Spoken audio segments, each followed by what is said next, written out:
The president is obviously not too happy with what's going on with Canada. And he comes out of nowhere and starts talking about what's going on with Hollywood and what he's planning on doing with tariffs of people who are wanting to make movies outside of the States. I have the video here, but Rob, why don't we play the video and then I'll read the story. Go for it.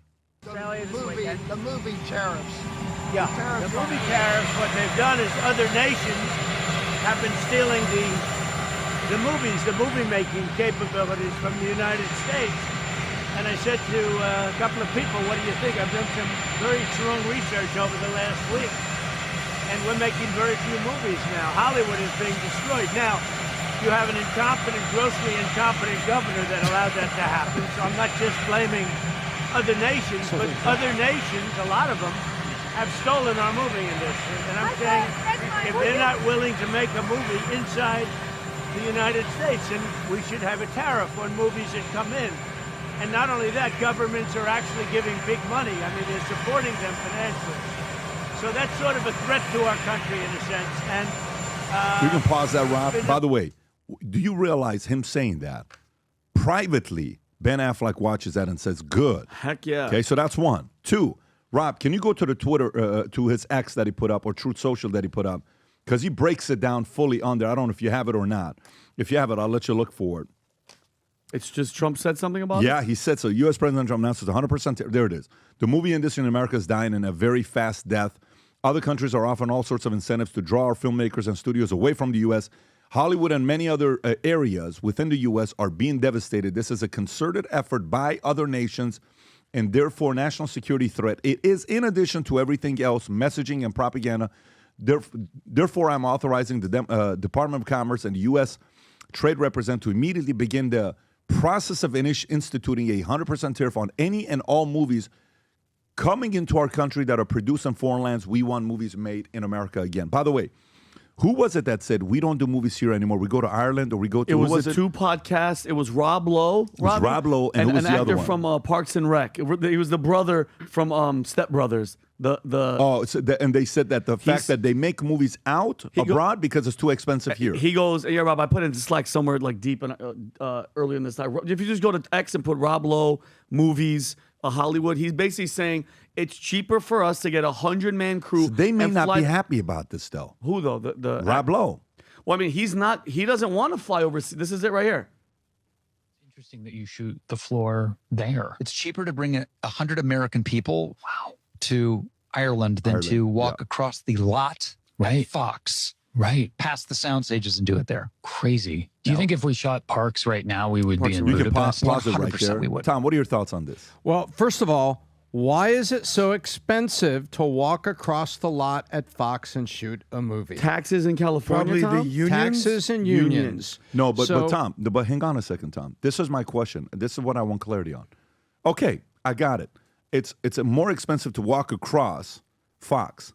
But Ireland, why not Austin? Why not Atlanta? Why not another place in the U.S.? Why do you have to go to Ireland? So do you mean there's not other places cheaper in America that's cheaper than Hollywood for us to shoot? Well, so this is how it works. You go to Ireland, and Ireland looks at a stack of money. Yeah. And they say, some of this we might have to give out in the winter as unemployment benefits. So rather than spend it on unemployment benefits, hey, I've got an idea.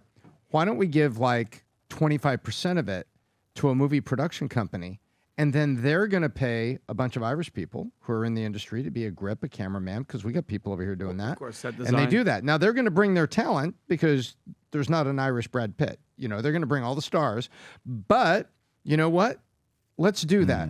And that's an economic incentive. And suddenly now Hollywood looks at it and says, wow, if we got this incentive and then we pay people this, we could afford to fly them over there and stay in low-cost Irish hotels and stuff. And, we could film this. Now, if you're doing something like Highlander and things like this, great. You could go film it in Ireland. If you're going to do Weekend at Bernie's, you need to be in the Bahamas or Hawaii, right? But so here's what I just did. The incentives is what tips the scale. I just asked this question. I said, why are movies cheaper to make in Ireland than in America? Forget about how expensive California is to shoot, but why not in other states in America? And look what it says. Take that exact question and put it on there. Put it in ChatGPT and watch what comes out. So this is what we zoom in. Ireland, offers something called a Section 481, a film tax credit of up to 32% on eligible Irish product costs. That's what I just described. It applies to domestic and international production and includes labor, local labor, and some foreign costs. Favorable currency exchange rates. U.S. dollars go further in euros. In post-production, low rates. Government-backed production support. Ireland's government actively supports the film industry with bodies like Screen Ireland providing funding and location service production. Smaller fishing crews. Irish crews are highly skilled but work with leaner staff models. Less regulation. That's a big one. Fewer permits, more flexible labor laws, and smoother logistics reduce delay, cost, compact. So, Rob, then maybe ask the question, compared to other states, okay, so that's the one I was looking at. And the unions have guarantees. They guarantee here or there. Here, the unions also have. It's not just the labor cost, Pat. It's that every production will have 3 grips, and 2, construction guys, and 3 painters. They have minimums. So if you need something painted on the set, you have to hire 3 painters, or you need 3 grips, and those are the staff guarantees. So in addition to being more expensive, they're guaranteeing the size of staff. And over in Ireland, it just said they're leaner and smaller staffs. Rob, can you ask the question, what is the equivalent of Ireland in America? What is the equivalent of Ireland in America? You're going to be fine. It'll correct it. Boston. Of Ireland in America. In regards to taxes, so let's see what it says. Georgia's going to be 1. They offer up to 30% taxes, 20% base, 10% including Georgia logo and credits. A lot of people go to Georgia. So that's that. Skilled crew base. So Tyler Perry Studio is in Georgia. Diverse filming location. Okay, then you have New Mexico, Louisiana, and North Carolina. So I guess those 2 states, if we're talking 32% in Ireland, if we're talking 32% in tax credit in Ireland, why don't some of these states take that model and apply it? Now, here's the thing. I don't know if Florida wants Hollywood to come down here. They've always been a little bit hesitant. And the reason for it is because if Hollywood comes to your state, guess who's coming? Liberals are coming to your state. Of course. Yeah. So do you want that? So there's also part of the risk where wherever Hollywood goes, they destroy that city. 1,000%. You know Hollywood used to be in New Jersey at first. Thomas Edison. Yeah. Thomas Edison ran Hollywood in New Jersey. And so over-regulation, eventually they're like, we're getting the hell out of here. They went to Burbank. And I watched what happened to Burbank and Hollywood. Now they're getting the hell out of there. So no matter where you move them, guess who goes there? The liberals. Yeah, so I don't know. The fact that he's doing this to hurt a business like Canada. Rob, can you type in while you're doing it? I'm going to go to Adam. Why is Canada a destination for movie makers? Go ahead, Adam. Your thoughts on this? Yeah, I mean, it comes down to a couple of things to me. Tax incentives, we understand that. I think you mentioned Atlanta. I think New Orleans is one of the cities that also does that. Albuquerque, New Mexico. I even think Chicago. People are trying to save that money. So you have tax incentives. I understand that. You also have lower production costs. Why are all the jobs shipped to China? Because it doesn't cost a lot of money to make things. So you ship it out to other countries. So, but the other thing is that I want you guys to weigh in on is the different locations of where you need to shoot. So sets, look, yeah. Not even so much sets and look. So like, here's a quick little list for you. So I'm not sure if this protectionism is probably the best thing. It might be a situation where you cut off your nose to spite your face. So here's some of our favorite movies. And you can guess where they were filmed. How about that? PBD, some of your favorite movies. Saving Private Ryan and Braveheart. What country were those movies filmed in? Scotland? Ireland. Not bad. Should have been Scotland, actually. Titanic. Mexico. Random. Why Mexico? Well, the water a lot. I thought it was going to be Montana. No, Titanic. no. Keep going. Where was Harry Potter filmed? The UK. Guy. Of course. So Lord of the Rings, it was in New Zealand. The Matrix was in Australia. So all of our favorite movies were filmed somewhere because of locations, because of diversity. Passion of the Christ. Take a guess where that was filmed. New Mexico. Not New Mexico, buddy. Old Mexico, a.k.a. Rome, and even a little bit in Israel. So you have to understand, like, some movies you're going to have to travel the world to get to. But what's my point? Hire American workers to come in those shoots. So the idea of like, Trump, protectionism, I don't want, all right, I get it. I see what you're saying. You're trying to protect American industries. But forget about American industries. Let's protect American workers. So in that clip, we said it's cheaper to bring 100 American workers to Ireland. I get that, but There's bring the workers so they can make money. Because I have family that are like I have my cousins and I have a lot of people that are affected and aren't working because of this exact thing. Like life is really it's not good in California right now, especially for those guys. Yeah, I think my position on this, we've done a few videos on this where we did a deep dive on what's going on, the history of Hollywood, all the new stuff that they're coming up with, how to get an Oscar and all that shit that they came up with where people are like, I'm done. I don't even give a shit about what's going on. I don't know if this approach helps the creative industry. I don't know. I don't know if this approach helps the creative, because creatives are what? They're overly sensitive, and they have to be able to go anywhere, and they can't be in a box. So I don't know if this works with the creatives. I think it's the other way. Instead of like imposing a tariff to hurt them, I think the incentive should be the other way around for the movie industry. Something like Georgia's doing, especially if you want that market. I don't know if you want that market. Some states may not want that market. So I understand why Florida doesn't want Hollywood to come to Florida. They're like, nah, we'll get other people. You take that out of our state. Let them go to Austin and destroy Austin. Let them go to Burbank and destroy Burbank. Let them go to Atlanta and destroy Atlanta. You don't need to come over here. I understand that part as well. But what if he changed the incentive where instead of these guys going to Canada, you come over here, we're giving you certain incentives. And what if some states say, you know what? Like, you know how many, many years ago, Walt Disney was known as a kook. He was crazy. So when he went to Orlando and wanted to buy up land, they didn't want him to move Disney World to Orlando. Mm-hmm. Remember? So he opened up Disneyland first, I believe. Then he opened up Disney World, if I'm not mistaken. So when they found out what happened to Disneyland, Florida's land, we don't want Disney over here. I think, fact check me there, because I think it was Disneyland before Disney World. So when he started going, Disneyland came first. So Disneyland came first, became big. Then 16 years later, Disney World comes out. Not even close. Do you know how he how he built Disney World? No. How did he do it? He bought land under other people's names. Oh. So Orlando didn't know that he was trying to build Disney World in Orlando. Gangster. So who knows? If somebody wants to take a city like Orlando, what was Orlando in 1970? Nothing. Yeah. Rob, can you type in Orlando 1970? Man, it was just near pictures Ocala, of Orlando 1970. Horse country.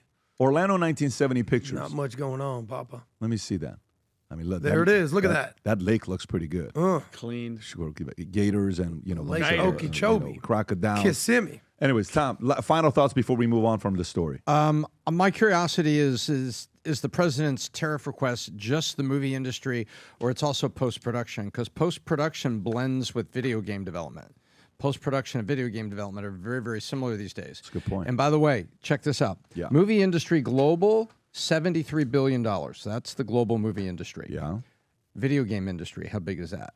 200 billion? Probably way more because there's a lot of nerds sitting around doing nothing. 282. 282. Yep. And most of it is the back end. And matter of fact, video game development companies do a lot of posts. So my question is, why don't I'm with you, Pat. Why don't other states do things to equalize it? Number one, but we've talked about that. But number two, far bigger is what's going on with video games, because there's a lot of jobs that go outside the United States. Vancouver has a giant base, which would also be post-production video game, and Montreal is an economic incentive zone in Middle Montreal, and there's a little tiny bit in Toronto, but actually not tiny.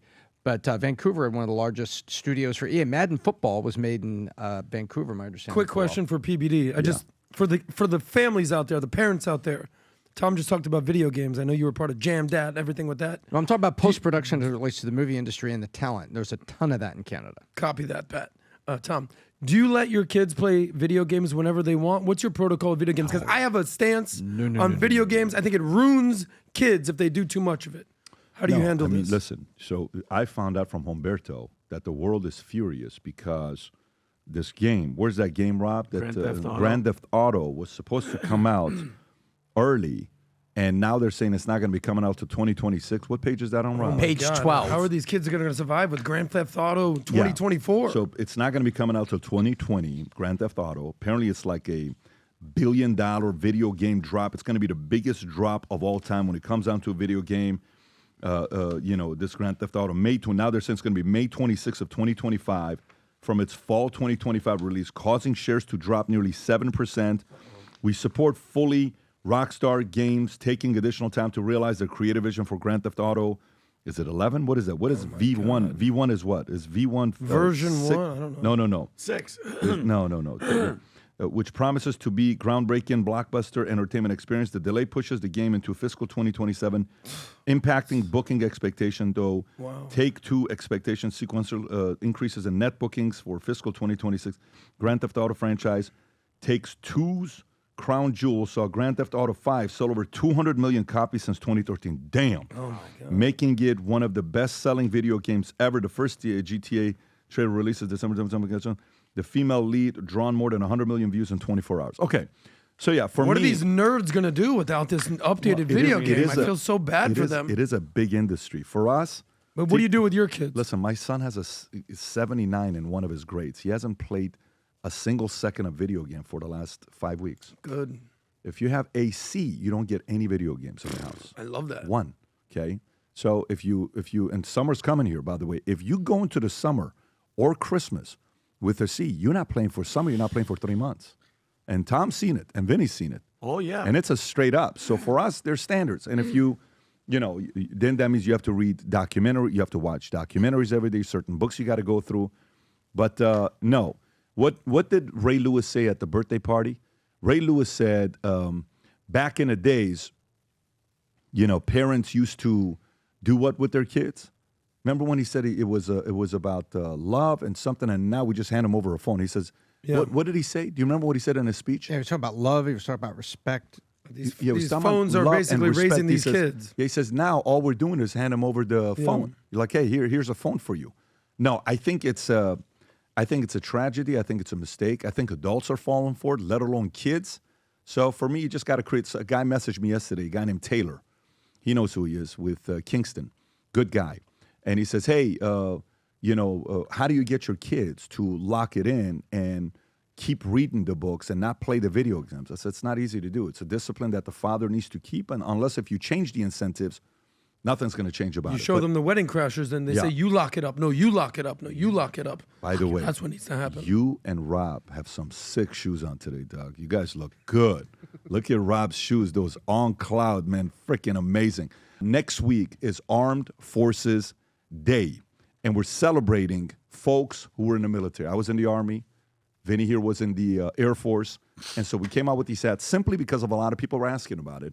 And here's how it looks. It's a Future Looks Bright hat with the sticker. Listen to it.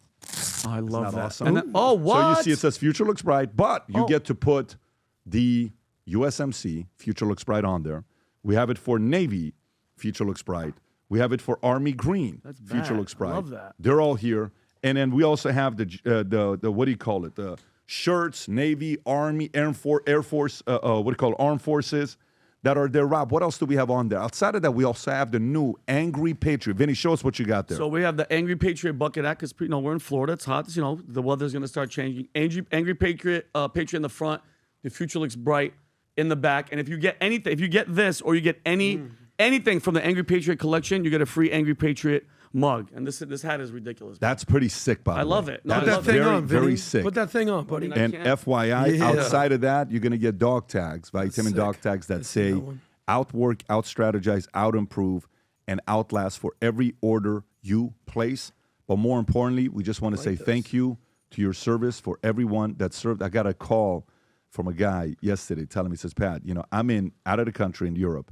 I'm wearing my Future Looks Bright hat. I'm poolside. And he says, one by one, everybody would look at me and they would say, hey, I know that. I know who that is. The community is getting bigger and bigger. Hell yeah. We want millions of people. It starts off with the first million. We want 1 million people wearing the Future Looks Bright gear. If you're somebody that loves this brand and you're optimistic about the future, go sport this Future Looks Bright. And if you know somebody that's a vet who watches the podcast, watches Valuetainment, get them this as a gift and send it to them. They'll be very happy that you did that. If you enjoyed this video, you want to watch more videos like this, click here. And if you want to watch the entire podcast, click here.